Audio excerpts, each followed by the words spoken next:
අයිබෝවන් ඔබට සුබ දවසක්.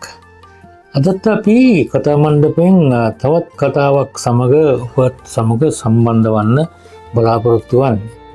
මේ කතාව දානේ සුම්මා එහෙනම් බනත් සුම්මා.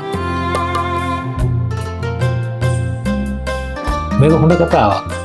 අපි අහලා බලමු මොකද මේ දානේ සුම්මා එහෙනම් බනත් සුම්මා කියන කතාව.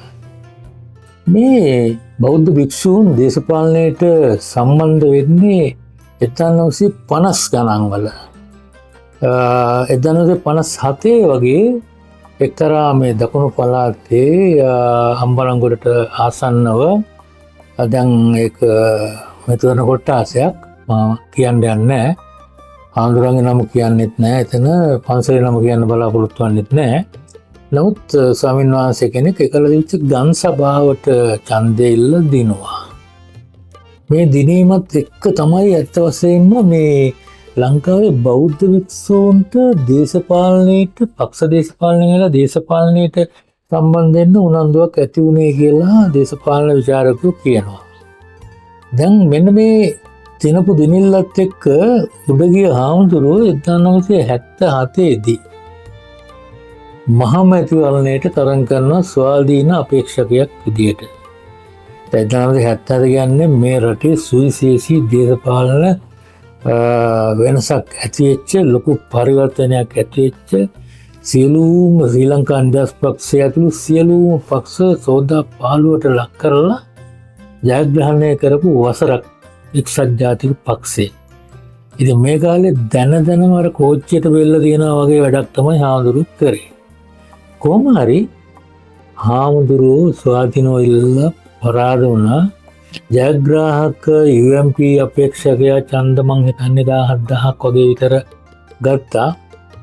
මොහොත ලැබුණේ ඡන්ද 198යි. වෙන සිදුවීම. දැන් ඡන්දේ තිබුණා. ඡන්දේ ඉවරයි. පහවදා ඡන්දෙත් තාලා හාමුදුරන්ට ගාණක් නැහැ. සාමාන්‍යයෙන් ඔය වගේ තත්ත්වයක් තුලදී ඡන්දය ඉල්ලනවා කියන්නේ හාමුදුරුවොත් මේ ලේසි පාසු පුතේක් වෙන්නට නොවෙන්නට බෑ. එතකොට ඒ නිසාවෙන් දැන් මෙතෙන්දී අපි බලමු දැන් මේ උදේ පාන්දර හාමුදුරුවෝ දැන් රතින් යපත්තු කරනවා විවිධ දේවල් රබන් ගහනවා. හාමුදුරුවොත් පාන්දර නැගිටලා දත් බුරුසුවෙන් දත් මැද පන්සලේ නිකන් ගේට්ටුව දිහාට ආවා. ඇවිල්ලා පාර දෙපැත්තට බලනකොට පේනවා ගේට්ටු දැන් පන්සලේ ගේට්ටුවක් තියෙනවා. ගේට්ටුවේ ඔබ දන්නවනේ පන්සල්වල තියෙන පරණ පන්සල්වල ගේට්ටු. මෙහෙම ගේට්ටු දෙකක් තියෙනවා. ඊට පස්සේ යකට ගේට්ටුවක් තියෙනවා. ඉතින් එක ගේට්ටුවක තියෙනවා අමුත්තක් දකින්න මොකද්ද යම් පත්‍රිකාවක් තියෙනවා. පත්‍රිකාව කියන්නේ බිස්ල් බෝඩ් එකක් කියලා කිව්වේ. ඒක අකුරින් ලියලා ලොකුවට දානේ සුම්මා කියලා. හාමුදුරුවෝ මේක දකිනවා. හාමුදුරුවෝ එල්ල දානේ සුම්මා හාමුදුරුවෝ කියනවා. හාමුදුරුවෝ මේකෙන් සැලුණු නැහැ. හාමුදුරුවෝ කරන්නේ පන්සල දිහා බලලා පොඩි නම ඔය මොනවා හරි විස්තර බෝඩ් එකක් හරි වෙන මොනවා හරි කොලයක්කුයි අකුරු ලියන ලොකු පෑනක් හරි අඟුරු කෑල්ලක් උනත් චවන්න අරන් එනවා. ලනු කෑල්ලකුත් එක්ක පොඩි නමක් දුවගෙන එනවා. ඇවිල්ලා මෙන්න මේක ලියනවා කියලා හාමුදුරුවෝ කියනවා. ඊට පස්සේ හාමුදුරුවන්ට කියන එහෙනම් දැන් ඔය කණුවේ හාමුදුරුවෝ පොඩ්ඩක් උදව් කරනවා. කණුවේ පදිනවා. මම හාමුදුරුවෝ පිටිපස්සට ගිහිල්ලා බලනවා. මොකද්ද ලියලා තියෙන්නේ? හිතන්න පුළුවන්. එහෙනම් බනත් සුම්මා. මොකද්ද? එහෙනම් බනත් සුම්මා. දැන් හාමුදුරුවෝ පිළිතුරු දෙනවා ගැමියෝ දානේ සුම්මා කියලා ලියලා තියෙනවා. හාමුදුරුවෝ එහෙනම් බනත් සුම්මා. ඊට හාමුදුරුවෝ පිටිපස්සට ගිහිල්ලා බලනවා දෙපැත්ත බලලා හාමුදුරුවෝ පන්සල ඇතුළට යනවා. දැන් මේක ටිකක් වෙලා යනකොට මිනිස්සුන්ට පේනවා මිනිස්සුත් මෙතනට ඇවිල්ලා මේ බෝඩ් දෙකම බලනවා. මේක හරියද? එකක තියෙනවා දානේ සුම්මා ගම්මැසියෝ මේ පැත්තේ තියෙනවා බනත් සුම්මා හාමුදුරුවෝ. එතන ගැටුමක්නේ පාර්ශව දෙකක් අතර. දැන් හාමුදුරුවෝ ඡන්දෙ ඉල්ලුවට අකමැති වෙච්ච දායක පිරිසක් හිටියට හාමුදුරන්ට කැමති කොටසකුත් ඉන්නවා පුජ්‍යලයක් විදියට සහ පූජකයෙක් විදියට. ඒත් බලලානේ කියලා බලාගෙන ඉන්නවා. දැන් මේ තත්ත්වය තියෙනවා. දැන් ඔබට හිතන්න පුළුවන්ද දැන් මේ ඇයි මෙහෙම වුනේ?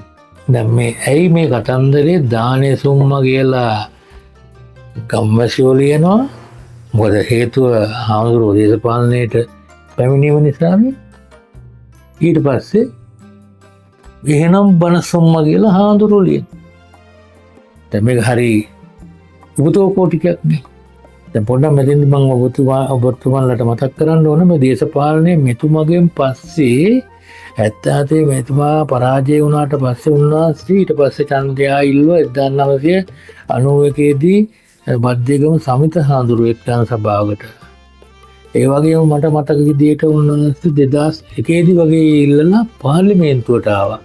පාර්ලිමේන්තු සභිකයෙක් වුණා හාමුදුරුවෝ බද්දේගම හාමුදුරුවෝ. ඊට පස්සේ මේ භික්ෂුන් වහන්සේලා පක්ෂ දේශපාලනයට ඍජුවම දියත් වීමේ කාරණේදී වඩාත් බරපතල විදියට එන්නේ 2004 දී ජාතික හෙළවුරුමය නිර්මාණය වීම සහ භික්ෂුන් වහන්සේලා 9 දෙනෙක් මැති සභාවට මන්ත්‍රීලා විදියට පත් වීම. ඒකේ ලොකු කතන්දර තියෙන බොහොම ජනප්‍රිය චරිත ඒක තුල හිටියා. දැන් ආයි නැවත අපි යමු බලන්න අර දානසුම්ම එහෙනම් බණසුම්ම කියන කතන්දරයට. මොකක්ද මෙතන තියෙන්නේ? අපිට හිතන්න පුළුවන් ඇයි එහෙම ඒ වගේ තර්කයක් ගියේ ඔබ කියයි හාමුදුරුවෝ මොකද යුතු වැඩක් කරා භික්ෂුවක් විදියට චීවරධාරියෙක් විදියට දේශපාලනය කරා. එතකොට කෙනෙකුට අහන්න පුළුවන් භික්ෂුවට දේශපාලනයේ තහනම්ද? ඒක ඔබ හිතන්න ඕන. රාජරාජ්‍ය අමාත්‍යාදීන්ට දේශපාලනයට උපකාර කරලා තියෙනවා උපදෙස් දීලා තියෙනවා හාමුදුරුවෝ. හැබැයි මේ മന്ത്രിවරයෙක් විදිහට ඡන්දයෙන් පත්වීමේ කාරණේ මෙතන තියෙනවා. ඒතර හාමුදුරුවෝ බණස්තුම්මා කියලා කිව්වේ. ඒ කියන්නේ උඹලා මට මෙහෙම කරනවා නම් මමත් උඹලට මෙහෙමයි. මොකද්ද මෙතන තියෙන සංකල්පය? මෙතන සංකල්පයක් තියෙනවා. ඒක තමයි ස්වේච්ඡාව කියන එක. මේ ආසියාවේ තියෙන සංකල්පයක් තමයි ස්වේච්ඡාව. දැන් පවුල ගන්නකො. පවුලක දෙමව්පියෝ දරුවන්ට ස්වේච්ඡාවෙන් කන්න බොන්න දෙනවා, පාසල් යනවා, විහිදම් කරනවා, ඒ සියලු කටයුතු කරනවා ස්වාධීන වෙනකම්. දෙමව්පියෝ වැඩිහිටියෝ වුණාට පස්සේ අමාරු වෙනකොට දරුවෝ දෙමව්පියන්ට සලකනවා. ඒවට මේ මුදලක් අය කරන්න පිරිත සැමියාගේ රිදි හොදනවා. සැමියා සමහර තැන්වල පිරිතට බෙහෙත් තරම් දෙනවා, නාවනවා, රෝගාතුරු වුණාම. මුදලක් බලාපොරොත්තු වෙන්න ඒක තමයි ස්වේච්ඡා. මේ ආසියානු සමාජයේ ඉස්සරහට දුවන මේක මේ ඉන්ඩිවිජුවලිස්ටික් සොසයිටි කියලා අපි කියන පුජ්‍යලබද්ධ පුජ්‍යලවාදී සමාජයට මේක නෑ. නමුත් සාමූහික සමාජය තුළ ස්වේච්ඡාව හරි වැදගත්. ඇයි හාමුදුරුවෝ ලිව්වේ එහෙනම් බණසුම්ම කියලා? සියලු කටයුතු වලට ගමේ ඉන්නේ හාමුදුරුවෝ. මරණයට, ළමයාට අකුරු කියන්න, මගුලට පිරිත් කියන්න, ගර්භණී මාතාවන්ට පිරිත් කියන්න, 3 මාසේ දානෙට, 7 දවසේ දානෙට, ආතුර්ය දානෙට ස්වාමීන් වහන්සේ ඕනේ, පන්සල ඕනේ. ඒ දානසුම්ම කියලා හඳු මිනිස්සු ලිව්වේ. ස්වාමීන් වහන්සේලා රැකියාවල් කරන්නේ නැහැ. දැන් නම් එහෙම රැකියාවල් කරන කොන්ත්‍රාත් කරන අය ඉන්නවා. නමුත් සාමාන්‍යයෙන් විනය පිටකයට අනුව එහෙම රැකියාවල් කරන්නේ දායකින්ගෙන් තමයි යැපෙන්නේ පිටිසුංගා වැඩිලා. අපි පිටිසුංගා වැඩිම ගැන පසුව කතන්දරයකින් කියමු. ඒක වෙන්නේ ඒ නිසා මෙතන ස්වේච්ඡාව මැදිහත් වුණා දෙපාර්ශ්වයේ සමනය කරන්න. ඒ නිසාවෙන් ගම්මැසියොත් හාමුදුරුවොත් සාකච්ඡා කරලා මේ ගැටලුව විසඳගත්තා.